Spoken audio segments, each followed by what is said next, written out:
Muy buenas noches, me presento, soy el alumno Iván Avisay-Pochi de la carrera de Ingeniería en Sistemas Computacionales. El día de hoy les vengo a presentar un breve video sobre la implementación de un decodificador de 7 segmentos con un contador de 3 bits. Es decir, vamos a presentar cómo desarrollamos los decodificadores desde la base teórica hasta la parte práctica. Este es nuestro equipo.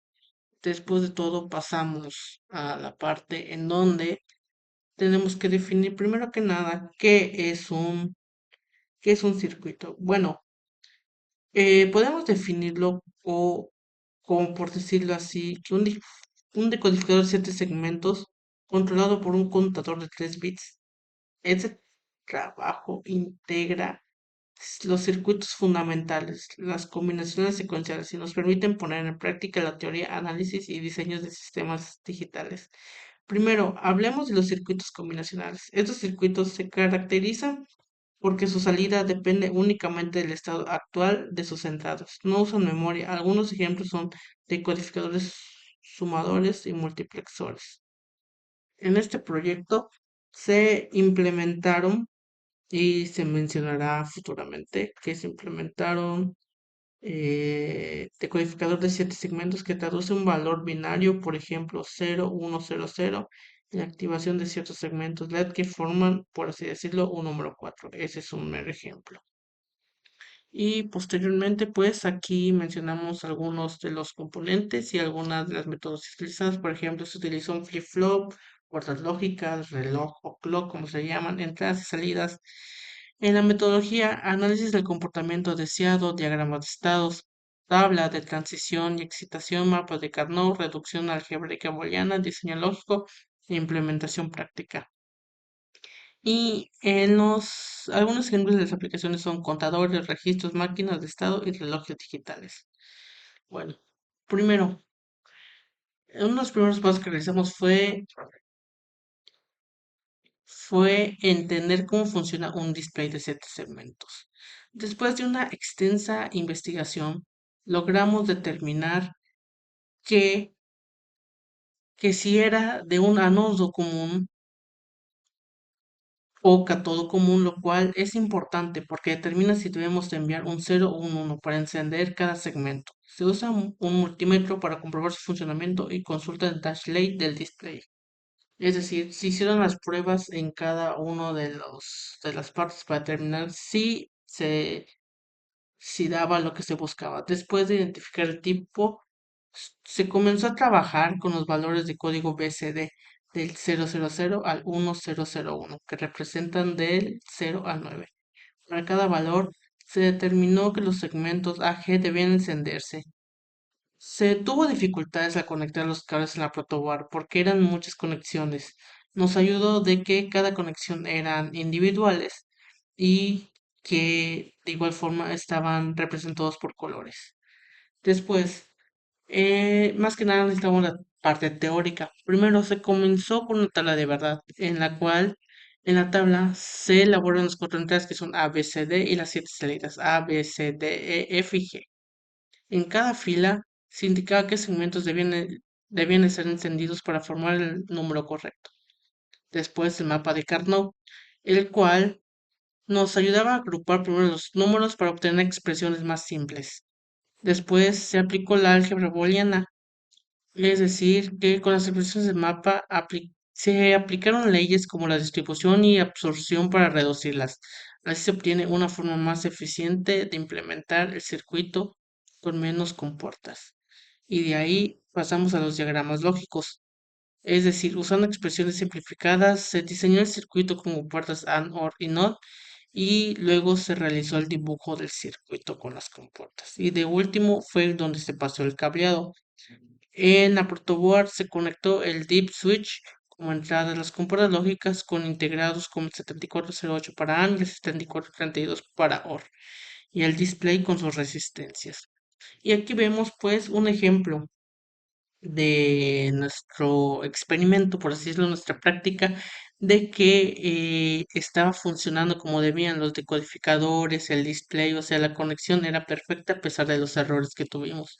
Como por ejemplo aquí se indica que se está dando el número 3. Después de eso, determinamos la función de cada componente, es decir, las resistencias que se mostraron en la imagen, esas que están aquí.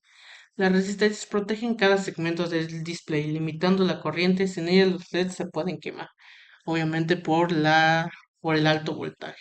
El dip switch sirve para enviar la entrada binaria del circuito. Cada switch representa un bit ABCD. Y los integrados que ejecutan las lógicas, como dije, en el uso de las compuertas, como el AND, que es el 7408, el 7432, que pertenece a un OR, y el NOT, que pertenece al 7404. Y después pasamos al display de 7 segmentos, el cual pues se le conoce como 7 segmentos porque cuenta con 7 LEDs internos, uno para cada segmento. Cuando se activa en cierta combinación, muestran los números del 0 al 9. ¿De qué está compuesto el display? Son 7 LEDs dispuestos en forma de número 8. Algunos modelos tienen un octavo LED para el punto decimal. Y después pasamos a la implementación de un contador de 3 bits. Se decidió en equipo hacer un contador ascendente de 3 bits que cuente el 000 al 111 en binario. Lo que se realizó fue que con el flip-flop tipo JK, lo más complicado fue sincronizar el reloj con el clock. Los flip-flops, porque si no están bien conectados, el contador no avanza correctamente. Al principio se usó un botón como reloj, pero era algo incómodo, es decir, no era óptimo, por así decirlo. Luego se conectó un generador de pulsos con 555 configurado como estable y el contador funcionó mejor, ya era más eficiente, por así decirlo. Y después pasamos a las distintas etapas. Como se mencionó, aquí se utiliza, por así decirlo, otra metodología que no es tan diferente de la anterior. Aquí se utiliza los diagramas de estados, en donde se dibujaron los 8 estados posibles, 000 al 111. En una secuencia, esto nos ayuda a entender cómo deben cambiar los bits en cada pulso. La tabla de excitación. Se usa la tabla flip-flop JK que indica qué valores deben tener J y K para cambiar el estado actual al siguiente. Por ejemplo, si Q pasa del 0 al 1, entonces J es igual a 1 y K es igual a X. El mapa de Carnot. Para cada entrada JK de cada flip-flop se creó un mapa con base en la tabla de estados. Y también se utilizó álgebra booleana para reducir las ecuaciones obtenidas para J y K y así use menos compuertas lógicas. Porque pues si tenemos un mapa con inmensas cantidades de compuertas lógicas, si no buscamos cómo reducirlas, en este caso con álgebra booleana, pues sí necesitaremos varias compuertas. Y por último el diagrama lógico que se armó el circuito final con flip-flops JK y compuertas según las ecuaciones. Y ya aquí pues ya más que nada, es más que nada, pues como ya comenté, las experiencias personales y mi reflexión. En general, sobre los circuitos combinacionales, la experiencia fue, ¿cómo decirlo?, enriquecedora, porque nos permite comprender cómo resolver problemas de forma lógica optimizando recursos. Recomendamos, o por mi parte, practicar bastante el uso de mapas de Carnot y revisar conexiones antes de analizar el sistema. Entre los beneficios destacan su rapidez, eficiencia y aplicación directa en display, calculadoras y selectores de señal. Aquí puedo destacar que sí tuvimos un gran inconveniente en mi equipo, y lo cual pues me dejó una gran enseñanza porque pues en ciertos sectores de la protoboard pues no llegaba la corriente necesaria. Y pues únicamente después de estar revisando por horas, días casi, eh, pues con la ayuda del profesor Niels, se dedujo que se tenía que puentear las zonas en donde la corriente no llegara, porque pues sí habían zonas donde no llegaban. Entonces, al hacer un pequeño puente, es decir, de una zona con corriente a una que no tenía, pues ya la transmisión era seguida en esa línea. Y ya posterior a eso, en cuanto a los circuitos secuenciales, aunque son más complejos, son fundamentales en sistemas donde se necesitan memoria o control por etapas. Aprendí a diseñar con orden, considerando cada transición del sistema. Yo recomiendo comenzar con simulaciones antes de implementarlo físicamente. Estos circuitos tienen aplicaciones en relojes digitales, sistemas de conteo, controladores automáticos y máquinas de estado.